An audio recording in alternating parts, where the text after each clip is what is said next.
Never. Welcome to the Sports Hangover. I'm Michael Benatar, joined alongside J-Dog. Mike, we're back 2 weeks in a row. It's been a while since we've done 2 in a row. And first of all, Happy New Year to you and those celebrating out there. Did you fast today? Because no, I'm sure you did, but not because of the Jewish holiday. Yeah, no, I didn't realize it was last night. I didn't even know. I kind of knew, but I was like, a lot going on last night and today. You know, we're both using our internet. We're working a little bit here, so I don't know if this is kosher, but we're doing it. So Shana Tova, Happy New Year, Happy Yom Kippur for a sweet New Year for everyone listening. All right, so let's get into it now. Now, none of our Jewish audience is listening, obviously, because they're not here today, right? Well, they're allowed, right? They'll download tomorrow. I also want to mention something before you get into it. I'm wearing a UCF hat today. We are streaming live on a bunch of places: YouTube, Facebook. Just search the Sports Hangover. You'll find us. UCF is in the Big 12. It's a school that we both went to. We both attended class there, as everyone knows. Love those classes. We really moved up in the world. We were a very small Conference USA team when we both went to UCF, going to games and more so tailgating and not going to games at times. And then we became American Athletic Conference. And now, Mike, we're headed to the Big 12, which is a big deal. Big deal. I never went into the stadium ever. What? Never went in. Just went in to go to the bathroom in the front area, but never actually was in the stands. That is a weird fact. Yes, never went. So how many tailgates would you say you did? A lot more tailgates than going to the actual games. Why are you so excited about it? Because I felt like people were leaving conferences, people are always rejoining, doing all these different things. Does it really matter at this point? It matters a lot because college football, as you know, the players are allowed to get these endorsement deals now to make some money on the side. It's becoming more and more of a business than ever. So you need your seat at the table if you want to be a part of the big business. And previously, UCF did not have a seat at the table. When you're in the Big 12 or the SEC, the ACC, the Big 10, the Pac-12, called the Power 5, those 5 conferences, you have a seat at the table. You make a lot more money from TV, from different deals going on. They're going to be able to add on to the stadium. And it's amazing. UCF is now the youngest school in a Power 5 conference by like 40 years. Like they were just established in the 1970s. All these other schools are from the 1800s or the early 1900s. UCF's new, and they're just moving fast. And me and you and our listeners somewhat, we were a part of history because we were on the ground floor. We were at the first game at the stadium, kept building it up. And now we're going to be in the Big 12 playing against the big boys. Very exciting. Yeah. I was actually now my wife, Erin, she wants to go to a Berkeley game. She wants to go up to a Berkeley game where she went to school. I'm like, oh, do you have like a tailgate area like UCF? She's like, no, you can't do that. You go to a bar before the game and then you go to the game. So what is a Berkeley game? Is that Cal, University of Cal? Yeah, Cal Berkeley. Yeah, we don't call it Berkeley in the sports world. I know she might call it that. She's a education person. She's very educated compared to us. So we're gonna try to go up there and go. I told her I don't want to go to a game. We're gonna tailgate, see what's going on, see how the West Coast does. Mike, go to a first half. We'll see. They're not as exciting. College football, so sloppy to watch, especially. Well, it's not like you're a big NFL fan in person either. I know we have a lot to get to today, but recently your wedding happened. We touched on that last week. If you didn't get the wedding recap, go back. Apparently, there's a lot of vaccine talk. A lot of vaccine talk. When we're in the moment, I don't know what we're talking about. It just comes out. Apologize if we got a little vaccine-y last week. We'll stay away from that. To our friends listening, apologies. But someone mentioned that you left a football game early, and it's true. We bring it up every time we can. You leave NFL games too. You're not a fan of either NFL or college.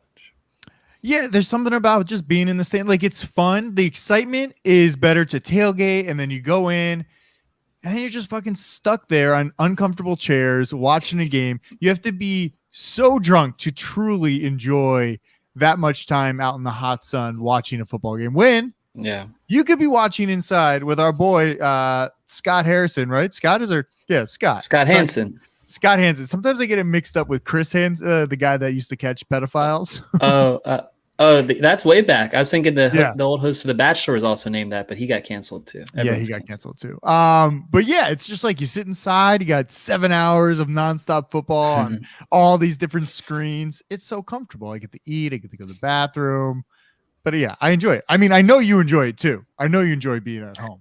I love it. And now, it's $10 a month to add on NFL Red Zone on your Hulu or your YouTube TV, whatever you're watching on, compared to going to a game, which it's now so expensive to attend a game, to get concessions like food and drink and beer and parking. And it's so expensive. And I'm not just saying that for me, but like imagine having kids and trying to bring like your kids to a football game or a baseball game to get them to be a fan. It's like impossible. And plus the at-home experience is so much better. The combination is not working.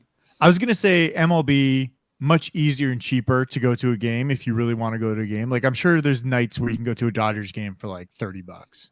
Yeah. But you can't go to a Rams game on a casual Thursday night football game and think like, oh yeah, these are going to be really cheap. You're going to spend like $150, $200 for nosebleed seats. Yeah. And then if you want anything better, they're going to be more expensive. And then you're going to pay a lot. So it does get expensive. And if you enjoy it, some people love live sports. I love going to a bar and watching sports. That's the same kind of environment. Mm-hmm. Just anywhere with a company. Anywhere but the stadium where the game is happening. Yeah. The new Rams and Chargers stadium was on display on NBC and Peacock on Sunday night. It looked beautiful. So we saw it last year, but I feel like it was kind of unofficial without fans. And now with fans in it, it's like real. Like the real opening was week 1. And you could see the space, right? You could like feel how big it was. They slammed packed people all the way to the top. Did you see the people above that screen in the middle? It was wild.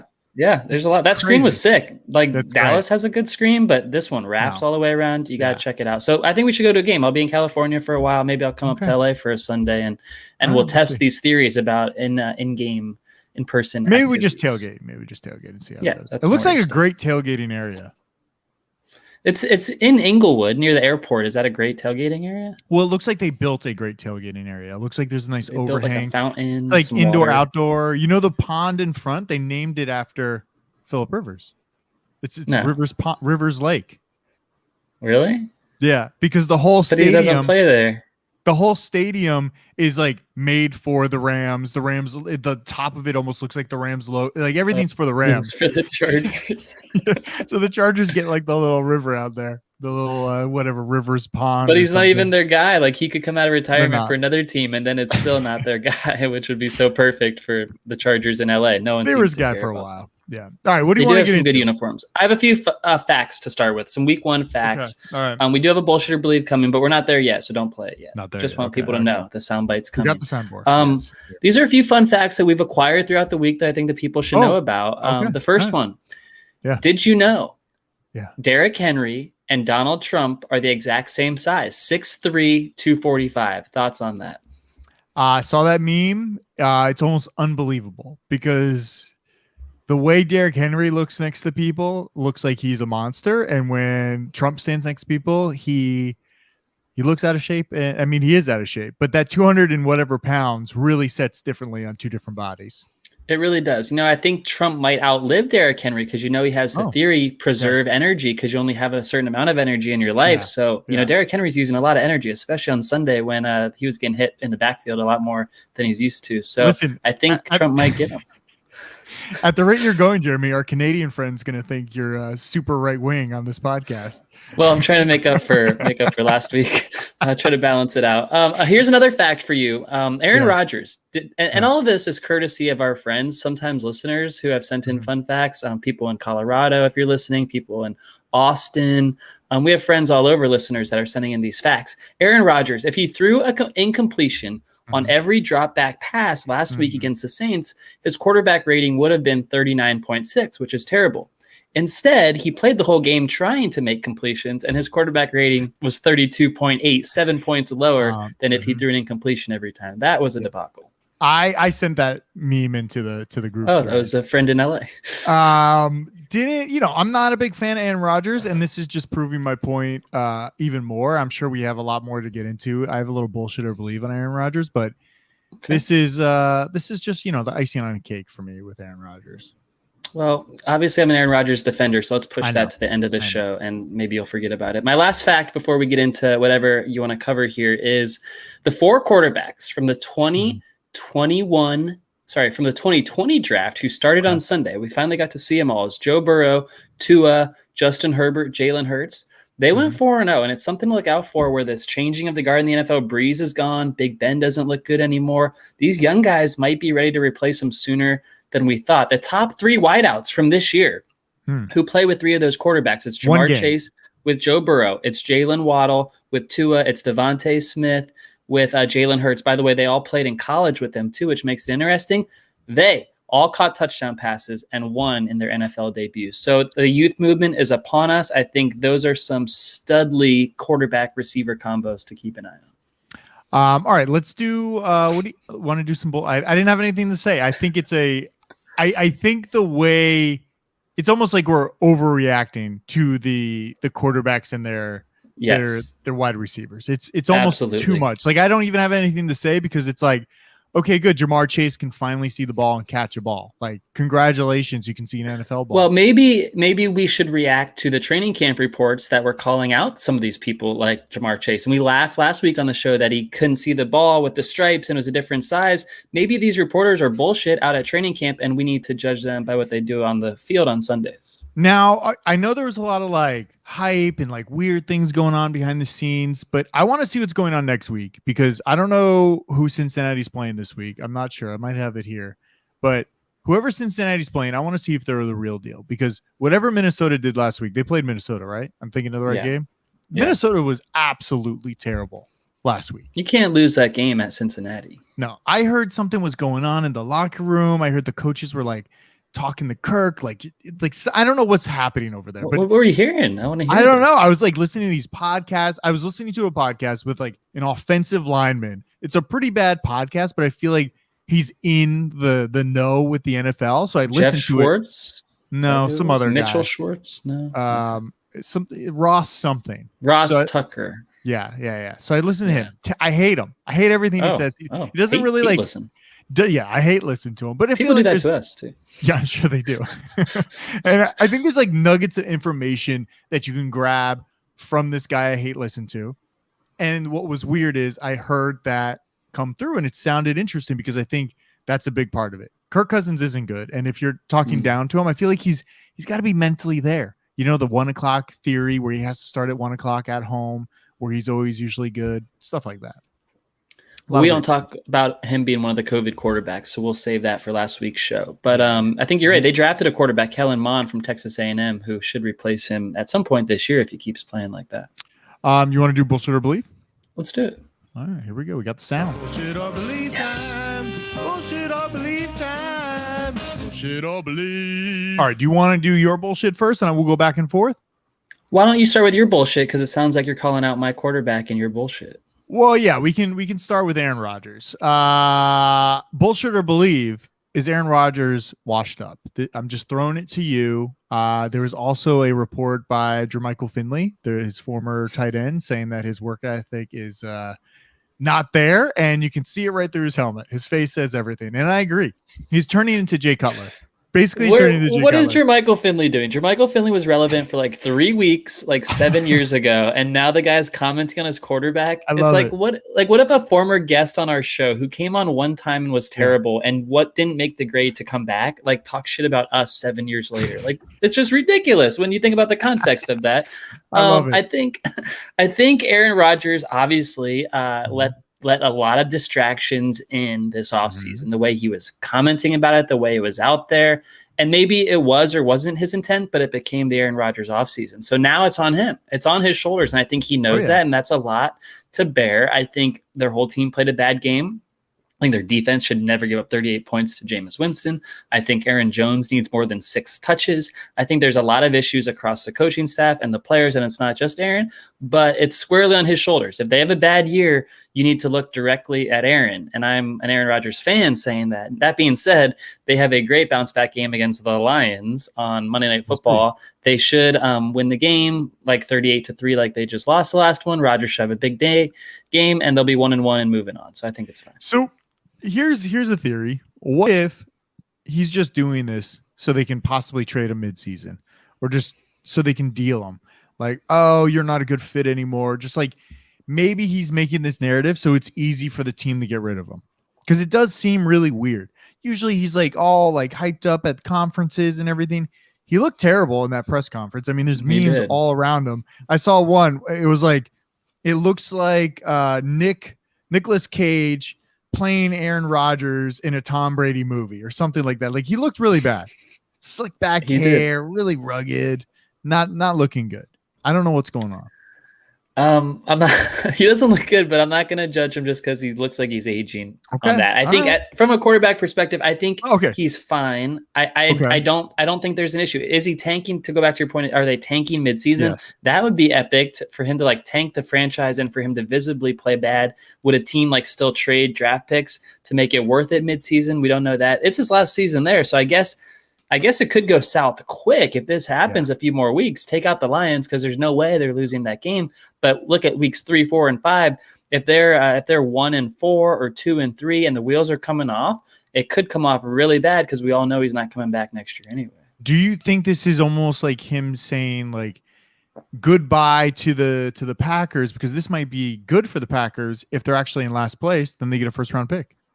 Maybe they can get this good draft picks. Maybe it's like a whole ploy. Like, we're going to be bad. I'm not going to try that hard.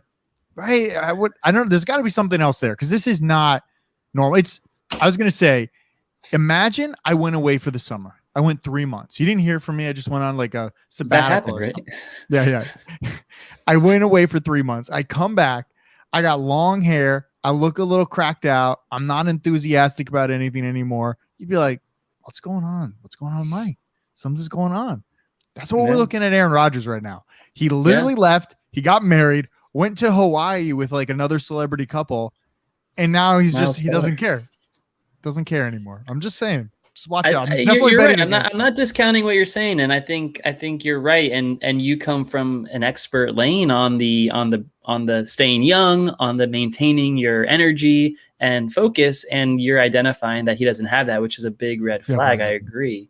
But I think we need to give him the benefit of the doubt for a few weeks. And like I said, if he has a terrible season and the Packers don't make the playoffs, it's all on him. A week ago, though, Mike, sitting right here on this show, I said the Packers are going to win the Super Bowl. It's the same roster it was a week ago. So maybe I'm feeling less confident, but it's not like they're going to go 2-14 and get the first pick in the draft. You still have that bet. It's still live with our those odds changed. Don't worry. If you want to double down, you can double down. All right, what's your bet? What's your bullshit? Here's the other side of that game. Bullshit or believe, Jameis Winston is going to have an amazing season with the Saints because he put up a great game. He didn't throw many passes, but he threw 0 bad passes. He was very efficient, no turnovers, which isn't Jameis. He controlled the ball well, and they blew out a really good team. So bullshit or believe, Jameis is back. I'm going to believe it. I mean, after that LASIK surgery, I thought you just think about it as like, if you couldn't see, like our mutual friend, he can't see without his glasses, plays hockey without glasses, drives without glasses, literally can't see anything. Now, you drive like that?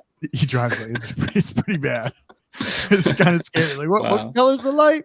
It's not fun, but Jameis got fixed. His eyes are back. I feel like Sean Payton kind of controlling that preacher gospel that he used to do. Jameis used to like go around. I'm sure he still does it, but I'm sure he's good for motivation too in the locker room, but control it a little more, focus on the game. I think he was great. I mean, he didn't throw that many yards, right? Wasn't it only like 100 and something yards, but like 5 touchdowns? Yeah, it was very efficient is the word. Well, maybe he's keeping that on lock now because he was asked in the post game. You probably saw the clip of like what made him prepare well this week. And he said, well, my trainer told me, and then he completely lost it. He's like, well, I forget what he told me, but we prepared. Like maybe he is trying to keep it. Maybe he had a thought there, like I'm just going to say something, but didn't. I think we need to give credit to Sean Payton so far for coaching him up and for really educating him on the offense that Sean Payton wants to run because that's what the Saints are going to do this year. And I think something we didn't give enough credit for is how bad Drew Brees' arm strength was the last few years and how they had no vertical passing attack. Drew Brees would try to throw it as hard as he could and it would go 8 yards. So for them to have a downfield passing attack, especially when they get Michael Thomas back in a few weeks, I think is huge for the dynamic of their offense. Like having Kamara back there, the new running back, to spread the field is going to be huge because last year they were very much a 5 to 8 yard team. Did you check out Drew Brees' new hairline? Got some hair plugs in, looking good. I did. He was on NBC and Peacock a lot this weekend. Notre Dame and NFL stuff. He's doing good. I think he's going to be a great analyst, and his hair looks great. So I'm gonna hit him up on the company email to see how he did that. I felt like you could see them throwing it over to him to get the reps of throwing it over, like when they're in the booth with like Tony Dungy or whoever else and they're talking, you could see the initial throw over because I feel like he's not that comfortable yet. Even though I know he has a lot of charisma, it's a little hard to do it on live TV when somebody's throwing it over to you. But Yeah, I thought he was pretty good. He wasn't like too wild. It was good. No, and Collinsworth's not going anywhere. Him and Al Michaels, they're the best, like we always say, and they're back for another season. Mike Tirico, though, he's got to get in there one day. I know he will. What was your next bullshit or believe? Because I have a few more. I have let's see. The one I wanted to talk about was the Manning and Mannings. Bullshit or believe. Okay. Did you enjoy the Manning on Manning live simulcast of Monday Night Football? So I watched all the Thursday night game and then all the Sunday stuff. And I like the Rams. You know, I'm a Rams fan. So I watched Sunday night. And by Monday, that matchup wasn't real appealing to me. So I was like, I'm going to sit this one out. Ravens and Raiders, like, not really. So I was trying to sit it out, but then it goes to overtime. I click it on. I see the Twitter buzz around the Mannings. So I watched overtime with the Mannings. And one thing I thought is Peyton Manning seems so tired and sick of hosting it. So I don't know that he's going to be able to do that for 3 hours every Monday night because he seemed out of it. I know it's a long, crazy game, so maybe that's why. But the other thing was they were super charismatic, educational. I saw Russell Wilson on some Twitter clips, like asking them interesting questions, and they had a great guest list. I don't think most guys can pull down Kelsey and Russell Wilson and Charles Barkley, the guests that they had. So it seemed like a success, and I wasn't expecting that, I guess. So I tried watching it exclusively for the feed. I turned it on. I'm like, oh, I'm going to watch this and see what's going on. It felt like I accidentally left the podcast on while the game was going on because they never really mentioned the game that much. So it was a lot of like Peyton Manning talking to Eli Manning, and Eli Manning not the best on TV. Like he seems almost like his just dumb little brother. Like but better than he was like as a player though too, right? I thought he was better. Yeah, he was okay, but I wouldn't like be desperate to go watch this again. I'd be like, maybe switch it up a little. Maybe just put him in for, the first hour of the game or something. Because I have no idea what they talked about for the next 3 hours. Because I turned it off after the first hour, and I'm like, God damn, this is rough. Because you could hear the game in the background, but you couldn't really pay attention to what was going on because they're trying to talk about all this other shit. So I didn't love it. I kind of liked it. Didn't get a big rating, but it's hard on ESPN2 and the real games on ESPN to ever rate. So we'll see what happens. I think they're doing it like 10 times this year, not every game. So not all 18 weeks, but 10 of them, about half. Okay. Bullshit or believe.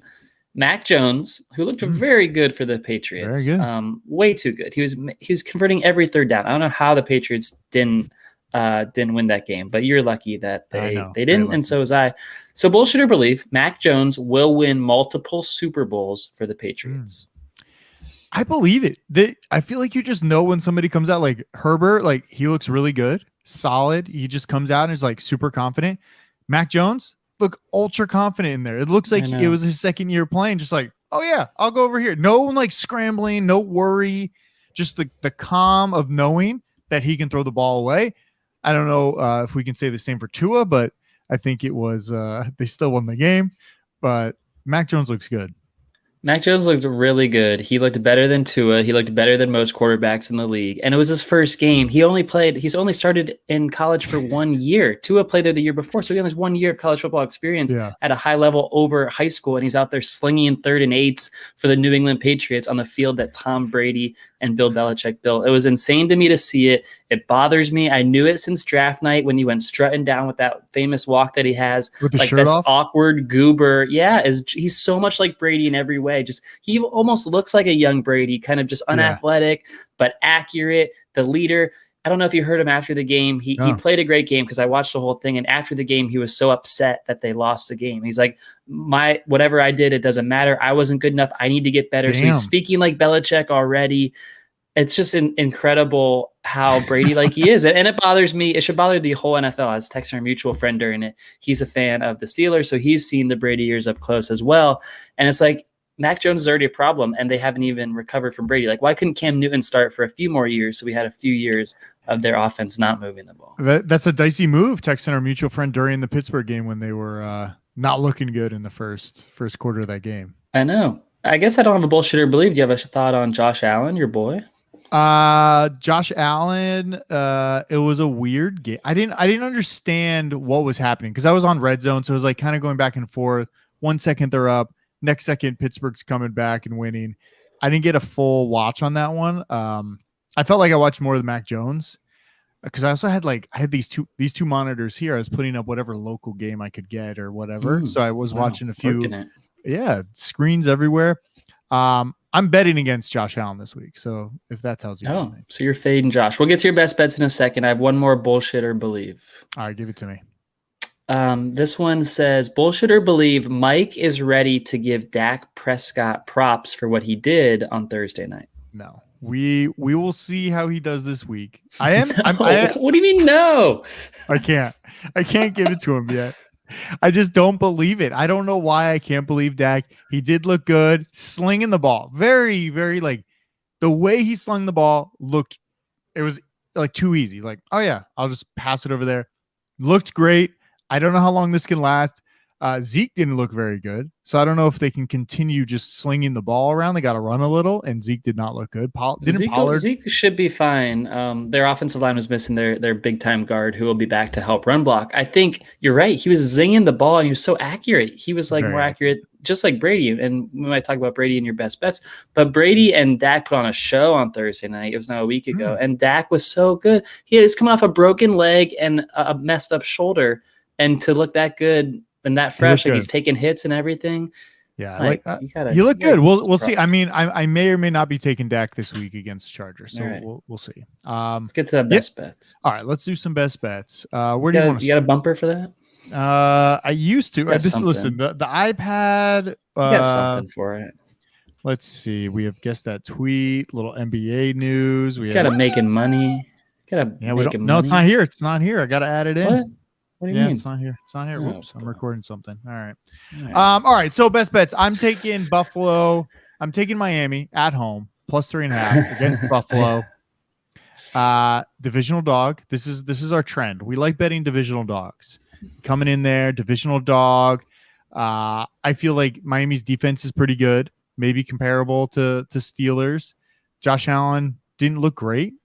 And this could I feel like these games are always close. So I'm taking the home dog +3.5. I love it. I think it's an easy one. I think, honestly, the Dolphins match up with the Bills better than the Patriots because Josh Allen is mad about last week and wants to sling the ball. But what do the Dolphins have? They have elite corners, so he's not going to be able to hit his receivers. You can't name a Bills tight end. We don't know who plays tight end for them. I don't know who he's going to throw the ball to. And if Zach Moss is a healthy scratch at running back, no one is scared of Devin Singletary. So I love the bet this week. I didn't trust the Dolphins last week. I trust them more this week at home. It'd be amazing. If they get off to a 2-0 start and the Bills are 0-2, that is huge. Wow. It's big. So I like them. So we already bet all these games. So all these lines are the lines we have. We bet them. You saw my little bet rundown. Maybe I'll share that in a link. People can look at all the bets we're doing so they can follow along. There's a lot of bets. A lot of bets out there. All right. Next one is Vegas at Pittsburgh. I'm taking Pittsburgh -5.5. I thought that Pittsburgh was a little sloppy, but they came back. They won the game. Vegas got that big overtime win Monday night. I think they went out and partied. Wild. First win at their home venue. Now they're flying east. They were 0-8 last year at home. Were they 0-8 last year at home? No, you said it's their first win at their home venue. First win with people in the stands. Oh, okay. Okay, with fans. Yeah. Okay. Fans in the stands. I feel like last year didn't really count when people were playing. No, not for the new stadiums, especially. No. Because now you got crowd noise. You got all this. Yeah. People are cheering. So I'm taking Pittsburgh here. I think Pittsburgh had a few more extra days to plan. The Monday night game. I think they're a better team. And it's a weird zone, like the 5.5. It's a little Vegas zone bet area. But I think Pittsburgh scares me, but they always usually pull it out. So I like Pittsburgh here -5.5. Yeah. Trusting Ben's arm strength, if they're down in the fourth quarter, will be a scary thing. If you're down 3 or 7 late, probably no chance of that. But I don't think the Raiders are very good, so I don't think that happens. I like the bet with Pittsburgh. I want them to feed Chase Claypool, and not just because I have him on my fantasy football team, because he's their best receiver by a lot, and he's making plays whenever Ben just throws it up to him. Why can't Ben, if he can't throw it deep, just throw a jump ball every time he gets one-on-one coverage? Yeah, I think some people were betting that. Wasn't there a bet out there? I don't know if I feel like he has some of the favorite odds for most catches this season or most receiving yards or something like that. Maybe I thought touchdowns or receiving yards. I saw someone bet millions of dollars on that. Yeah. It wasn't me. Dallas plus 2.5 at the Chargers. I'm taking Dallas here. This is like Dallas's backyard, right? They practice out in Oxnard all year. They're ready for Southern California. I think they're over favoring the Chargers. And then Dak, I feel like maybe they're a little down on. They lost the game, but they have had 10 days to prep. So I like the prep. And then this fun little stat that we I don't know where I got it from. Faves in week 2 have only covered 44% of the time. 2, 3, 4, 6, and 10, all bad weeks to bet the favorites. Because I think that's based on like the bullshit or believe game we just played, like rapid reactions on week 1, and that's not fair to make. Yeah, so I think that's why I'm taking a lot of dogs. The 2 last games will be dogs. Pittsburgh was only favored, but I think it makes a lot of sense. Like, there's no reason why they should be. I mean, they're not favored by that much, but I still like Dallas here. They look decent if they can run the ball. I'll support you every time you take Dak in your best bets. I'll support it. I think the Chargers are a good team. You got to watch out for them. They're held back by their head coach, Anthony Lynn. They have a really they have like a defensive version of Sean McVay now. Brandon Staley, he came from the Rams, young defensive genius type of guy. I think he buttons them up in the games that they've recently lost. So they could definitely win this game and a lot of close games this year. And the Cowboys lost their best defensive player to a broken foot at practice this week. So look out for that too. I know. I was a little worried about that. The line moved since I bet it, but it's kind of. Do you think it's a big deal? I said a half a point. That's how much he's worth. I'll give it a full point. A full point? Guys, he's the Dak of their defense. But wouldn't you think like Zeke is worth a full point if he was out? Half a point. They played great without him the other night. Without him being good. They didn't do anything. They didn't Kansas City at Baltimore. Baltimore plus 2.5. Ooh, fun game. Sunday night on Peacock and NBC. Yes. This game, I thought Baltimore was ultra sloppy. Kansas City barely pulled out a win against the Browns. I feel like they're so cocky they know they can score whenever they want. Yeah, they just mess with teams. Yeah, so for me, this feels good. It's a home dog, not a divisional home dog, but I mean, not a division, but yeah, you know what I mean. It's a home dog, and I just like the dog here. I think Baltimore, even though all the injuries they have, they still can move the ball. So I like it. Hopefully Kansas City is not as good as we think they are. Baltimore has had about the worst injury luck we've seen in a very long time. The way they lost Marcus Peters and Gus Edwards, like the same practice, like back-to-back plays was crazy, both to season-ending injuries. They don't have anyone to run the ball. They lost to Las Vegas, who is not a good team. They had all offseason to prepare for the Raiders, and they lost to them. They now have a short week. Like you said, you gave credit to Dallas for the long week. Maybe take away points for Baltimore because they have a short week. They are at home. Kansas City is really good. I think they might go through a stretch this year where maybe they're not as into it because they're so good all the time, like you're saying. Like they just mess with people. So maybe they'll lose some focus. That doesn't happen at night on the road. They'll get hyped for that, I think. And I'm never betting against Mahomes at night. I know, but do you think this is like, I'm almost playing against the public here, saying, well, of course you take Kansas City at minus 2.5 on the road in Baltimore. Like that's easy. You're basically saying, oh, they win by a field goal. But this one almost seems like you have to take Baltimore here. They're at home. We saw Kansas City struggle a little bit against the Browns. The Ravens have pretty good defense, not the greatest defense, but they have a good defense. So I don't know how this is probably the one bet that I'm super unsure of, but we still bet it because I think these are the bets you have to make. Because obviously the public's going to go Kansas City. Like that's an immediate reaction. You say, obvious, Kansas City is going to win. And they probably you're fading the public. You're fading the public, which is a move that professional bettors do. You're a professional bettor, so I get it. I'm a Kansas City guy. I'm going to roll with my boys. All right, last game, New Orleans at Carolina. Carolina's getting 3.5, division dog at home, 3.5 points. I like it here. I think there's a lot of hype on Winston. How much did they bid for Winston? $35 in our league. Yeah, that's a lot. That's a lot of money. Now, I might drop next week. Yeah. I did bid $75 on Mitchell. You only get 100. You know that. Yeah, I totally know that. Yeah. But I already won the season. I beat one of the guys in the league. That's Edgar. how it works. Yeah, that's it. I won. I beat him. Why is that your season? That's it. I'm good. I won a game. I gotta win. My team feels Finish good. I like Carolina here. I don't think they're as bad as we think. Cincinnati, I don't think is as good as we think. So I'm hoping that Carolina gives a little bounce back. Division game, keep it close. Saints win by a field goal. I get 3.5 here. I think it's an easy, close game. I thought you'd be mad at the Panthers for what they did to you against the Jets last week, because that was an easy bet. You take the Panthers, and then they can't even cover at home against the Jets. I know. So, but this one to me feels like, again, I'm betting against the public. Just, you saw Jameis, they just dominating, right? Just dominating. And there's the only, all you're thinking is that, and then you're looking at like Carolina, like, okay, Sam Darnold. Like, there's no excitement about it, and I think that's why I like the game. I like the Panthers coaching staff. I like their skill position players. I kind of like Sam Darnold in the world of like Teddy Bridgewater's. Like, I think he's better than a Teddy Bridgewater, better than certain guys out there. Really? I need to dig in. I don't know. I didn't watch much or any of that Panthers Jets game. I don't know what happened there, but you can't make Zach Wilson look good. The dude was just slinging at BYU. Like, he can't look good in week 1, and you made him look good. So their defense should be pretty questionable. Yeah. And Jameis could get into a rhythm again. And it's not just Jameis. It's Alvin Kamara, who's one of the best players in football.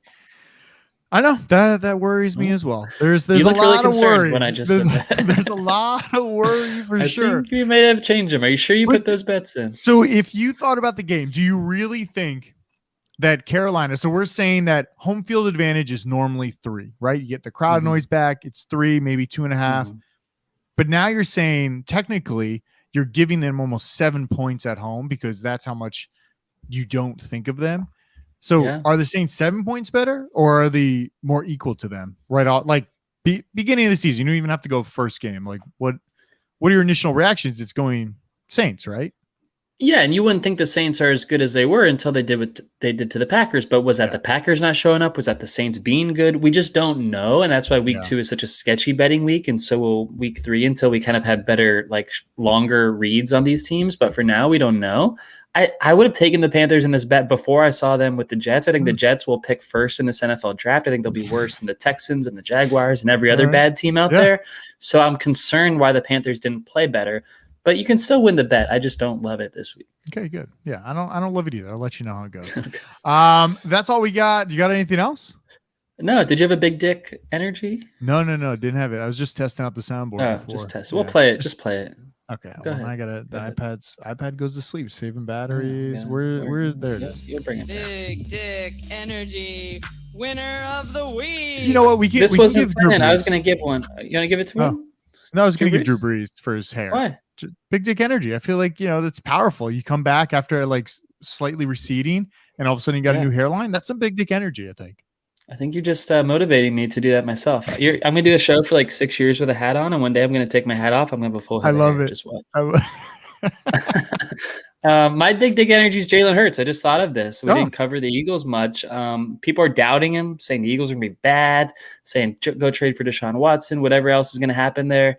He looked good. Maybe Atlanta looks terrible. Maybe their defense is terrible. Atlanta's pretty bad. But give Jalen Hurts credit for 1 week. His jersey is selling really hot in Philly. It's kind of like a free agency in fantasy football where like you're buying stock in these guys like now. But like 1 week later, you could be so done with them. And like Philadelphia could be so done. I don't even know who they play. But Philadelphia could be so done with Jalen Hurts on Monday. But for now, they love him. I love him too. He's my fantasy quarterback. I feel like I drafted really well this year. Got Jalen Hurts. It's looking good. Looking up in the fantasy right now. We'll see how that works out. All right, go to sportshangover.com. Everything's there. Swag, podcast. We got it all there. If you don't get arrested, most reviews. Hopefully, we are back next week.